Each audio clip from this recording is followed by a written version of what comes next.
G'day fellas, and welcome back to Empire Wars. We're here watching the same four guys we've seen before, fighting it out once again in Empire Wars. I had so much fun casting the last Empire Wars game. I said, you know what, we gotta jump back in, and that's exactly what we're doing. Ladies and gentlemen, in the color green, playing as the Ottomans today, we've got Grigor. He is back once again, and his ally on the south side is gonna be Hussein in the color blue, playing as the Delhi Sultanate. Of course, the map is Lipany. It's a classic Lipany generation with probably one of the worst Lipany generations I've ever seen. How do you ever expect to reinforce an attacked ally? Look at this. This is disgusting. Oh my god. Oh, that's not good. That's not good. All right, well, on the other side of the map, in the color pink, playing as I was going to say as the English, kind of looked a little bit English, as the Holy Roman Empire with a few idle villages right here. We got Justified back again, and his ally is playing in as the Teal Chinese. We've got Ridderswat, who is going to be playing very happily up here on this top side. Now, this, of course, is Empire Wars. If you don't know how it works, this is how it works. Let me explain very quickly for you. You start off with 26 villages, and then from there, you play. That's it. You get a few buildings that you get as well. The Delhi, as an example, get 4 scholars. The Holy Roman Empire get 2 prelates. And the Chinese get 2 imperial officials. The Ottomans, they get a military school. That's, it's not as fun. It's not as fun. But anyway, we'll get rid of the current resources because the age ups are already happening 1 minute and 30 seconds into this game. It's going to be our teal player, the Chinese, aging up first. Of course, no real surprise there. They do build their landmarks a lot faster. Now, another thing to talk about is balance. Now, it's important to remember that balance at the moment in Empire Wars is a little bit crazy. Now, for me, I already pointed out, I know which civs are going to be overpowered. So, for me, it's Chinese, definitely. Holy Roman Empire, definitely. The Delhi Sultanate, I also think are going to be overpowered. But there's one actually missing from this game. The fourth one is going to be the Abbasid dynasty. Now, I didn't actually point this out in the first video where I was reviewing Empire Wars, but there's a possible strat where, because you start with a market as the Abbasid dynasty, you can actually just sell your starting resources and you click up straight away. So that way you're not too far behind the other civilizations. And what they don't actually tell you is you can pretty much just click up again immediately after that, and there's no real way to deny it because it's all in the House of Wisdom. So anyway, we move on, we move forward, and we take a look exactly how we're going to see these games played out as double archery range getting thrown down with a barrack. So it looks like a bit of a feudal age going to be coming out from our teal Chinese player.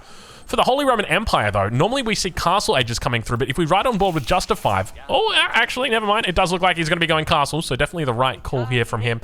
Castle age, of course, going to be nice and quick. Not the quickest castle age, though. Going into a heavy amount of farms like this, keeping a lot of villages on wood, is one of those ways that you can kind of... Obviously, this is nice, don't get me wrong, but you could be up... my fastest age up time is 250, and that's with 3 prelates clicking on relics at that time as well. So, yeah, I remember playing against Mr. Merlin, and he's like, I don't even know what to do.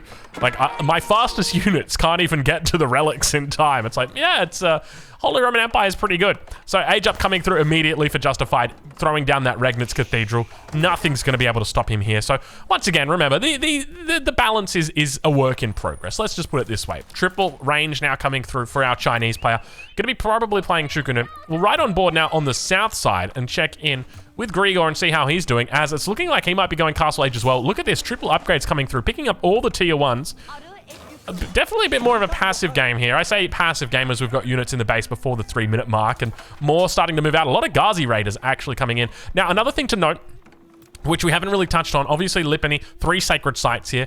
With the Delhi Sultanate, you get sanctity very early on in the game. Now, you should be looking to get your scholars out onto those sacred sites immediately. Because when you're playing team games, what happens is the gold that you're generating, well, not the gold, but the gold from the sacred site actually goes over to your teammates as well. So you're getting like double gold, basically. Obviously, with Delhi, it's not double gold because you're getting 150 gold a minute, whereas they are only getting 100 gold a minute, but it's still really nice. So you should be looking to try and take that as soon as possible. You can see Justified out here already. Hits the castle age, 4 minutes and 20 seconds. Not a bad little timing there for him. Still being sieged down on that backside by the Ghazi Raiders. You can see that wall never did manage to come up. So nice aggression coming out from Hussein early on. We do see that Hussein is kind of looking at that castle age himself. Still working. What landmark did he go with? He went with Tower of Victory. Okay, interesting choice. Twin Minaret Madrasa coming out as well.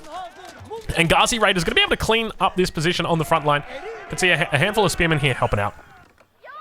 And Grigor still not actually looking to go up just yet. We have a look, and he's throwing down so much production. Military, this blacksmith's actually in a pretty good spot. I'd be accepting of this blacksmith. This is probably one of the better ones, even though it's up against a wood line. This is probably one of the better blacksmiths I've seen from Empire Wars. Ghazi Raiders getting absolutely destroyed now. You can see +1 not yet through on the Chukunu, but +1 range defense not yet through on the Ghazi Raiders. Is he looking for it back home? We do see the blacksmith, nothing in research. It looks like it's just come up only recently, so more raids now coming through. I tell you what, I'm loving these Empire War games. Honestly, I think if the community rallies hard enough, this will probably become de facto team games. I'm telling you right now, I'm liking this a lot. You skip the early game, skip the dry parts of the game.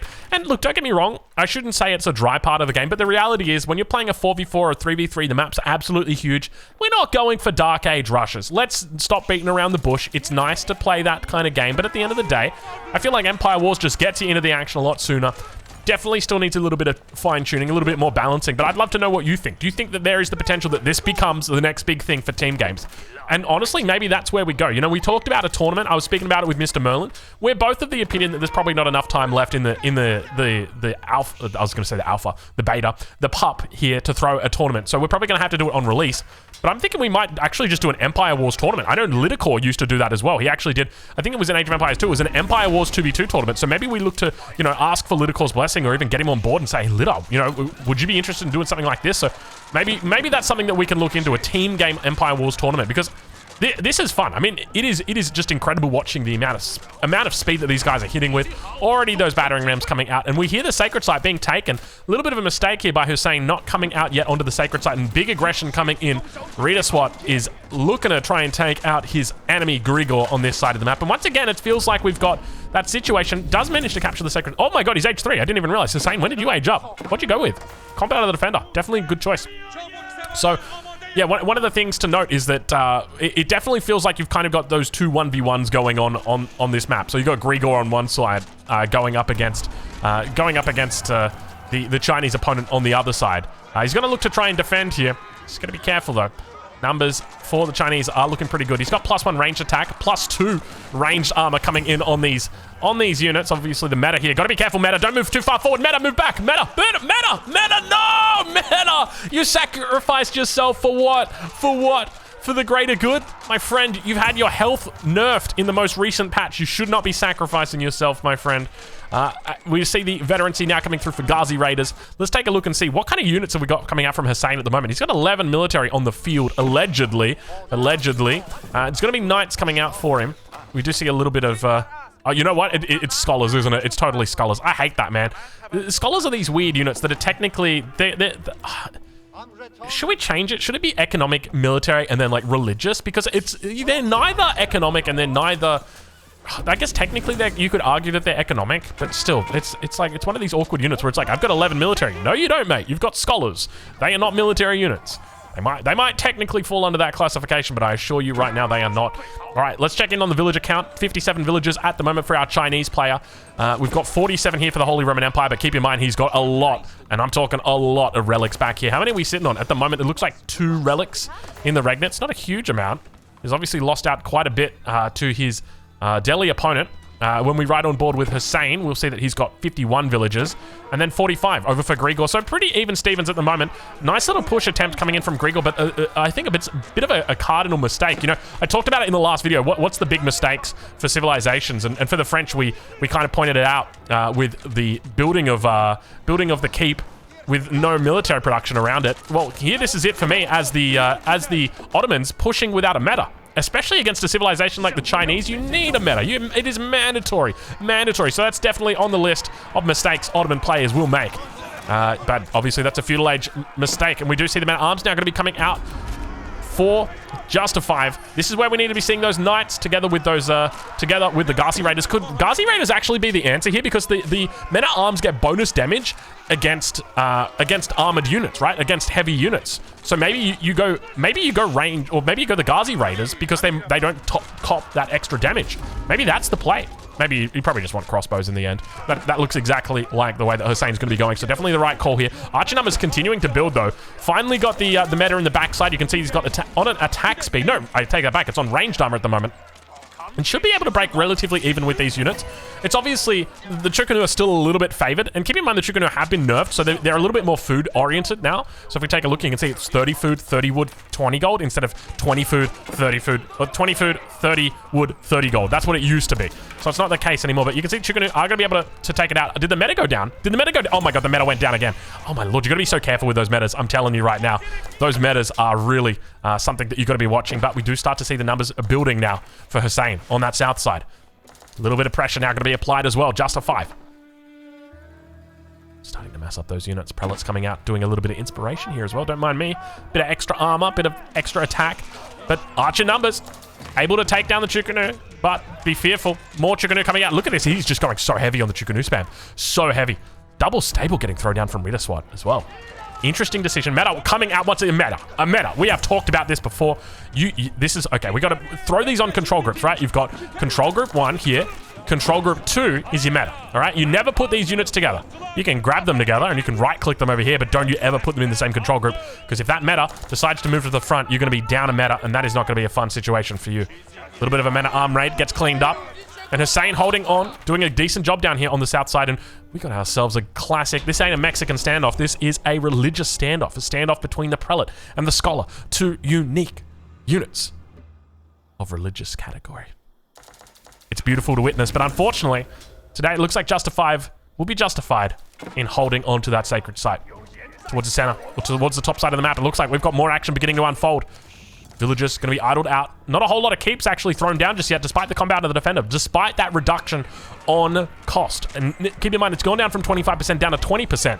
So it's not as strong as it once used to be. Where'd the meta go? Where'd the meta go? Meta! No! The meta's gone down once again. Sipahi moving out, but at the same time, we've got a counterattack coming through. It looks like the units should be able to hold it.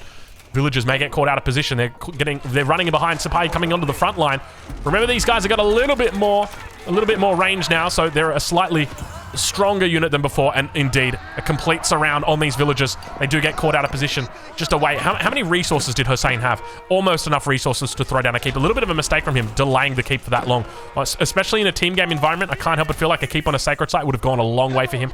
Villagers just getting chased around, and now we've got a little bit of a pushback happening on both sides. The Chukunu numbers have really started to build. No idea or no sign at the moment of a castle age coming through from Rita SWAT. Lots of gold starting to stack up. That is the consequence of that change with the Imperial official. He still doesn't have Imperial examinations. Never mind. It's just a case of not wanting to spend the gold. But spear numbers now in the middle, starting to dwindle. We can see that it's interesting how, watching from Rita SWAT's perspective, that is a teal sacred site, and it stays teal even though we know that it's captured by the pink player. All right, well, looks like the man at arms on the south side is getting cleaned up by the town center. That push at the top side is starting to look good for the north team. South team going to have some problems here. Crossbows together with archers going to get eaten alive. Remember, those Holy Roman Empire men-at-arms and spearmen have got more speed than the average bear, just simply because they are Holy Roman Empire and they get that upgrade. Is it here? No, I think it's in the blacksmith, isn't it? It's in the blacksmith. It's in the blacksmith right there. So it has been taken, and we do see the keep going to be thrown up. He's not throwing it on the sacred site, though, so a little bit of an awkward spot here, and still is going to lose the villagers. Does bring back more of the units. Needs to run these vills. Does the right thing. Lens Connect now going to get mixed in. If his micro is good, he should be able to hold it, but the problem's going to be on that north side, because now all of a sudden, Justify, he doesn't even need his units over here, because Rita SWAT is doing so much work. He's going to throw down 2 to 3 rams, I suspect, and then it's just going to be all over Red Rover. We can see that you can see that the archer numbers are starting to build on the south side here. Vill's going to be on the run. Oh my god, is Rita SWAT going for a keep drop or something? He's not castle age. You can't be going for a keep drop. Like, excuse me? What are you doing with all these villagers? Are you coming for berries or something? Excuse me? Go to your own side of the map. There's deer over here. Just take the deer. What's wrong with the deer? Take the deer. He's very intent. Did he think he was castle? Oh my god, let me check. Did he think he was castle? He didn't think he was castle because he didn't have enough resources in the bank to drop the keep. So now going to be able to neutralize the sacred site, throws down the keep on the sacred site, which is the correct play from Hussein here.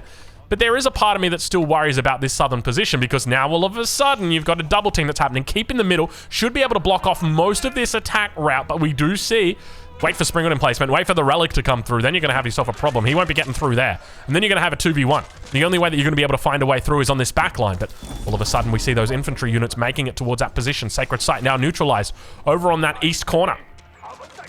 Oh my god, look at the production that's coming out here from our Ottoman player. Absolutely crazy amounts of production. Double blacksmith, completely ringed in. Has never gone into the third military school though. And it looks like instead of going for a keep drop, he's going to go for a double outpost drop here. A little bit of an interesting strat. I don't think I've ever seen forward outposts placed down this way with this aggressively with this many villagers. But I mean, I like it. If you're just going full Chukunu, which he is indeed going full Chukunu, 5 more spears coming, 5 more Chukunu coming out, it makes sense. Villagers on the sacred site under pressure. Villagers on the... Did I say on the sacred site? Villagers on the stone under pressure. Villagers on the hunt now going to be backed away. So big attacks coming through. And once again, falling victim to this central... what would you call it? A cliff. Sometimes I forget my words. 4 outposts now up. He is outpost rushing in a team game. But I mean, we're 15 minutes in. It's not really a team game. I mean, it's not really a... I mean, it's technically a team game. It's not really a rush, though. He manages to get all 5 inside. So he's fully packed to the rafters here. And Grigor under pressure. At the same time, looking to loop around. Siege Workshop coming through. I'm a little bit worried about Grigor. I mean, the problem is Hussein can't even get over here to help. I mean, if we ride on board with Hussein, you can see he's got 46 military, but he doesn't have the mobility. And I know a lot of people are out there thinking, but Drogo, all he needs to do is march his units over towards the enemy, to the ally base. Yeah, that's true. But then he has to march them all the way down, around, over, through. How does he defend his own side when there's a Siege Workshop thrown down, and all of a sudden now he's got to defend the keeps? He can't bring these units back. If he does, he dies. And now we see the surrender coming in. They realize that there's just too many things going on in this base. Good game gets called. He knew it was over. The battering rams was surely going to be coming in. He was going to lose all of his production. It just made perfect sense. Fellas, I hope you've enjoyed this game. I tell you what, I'm loving it. There's so much action in these games. I want to know what you think. Hopefully you like them. Thank you so much once again for joining me, and I'll catch you guys in the next one.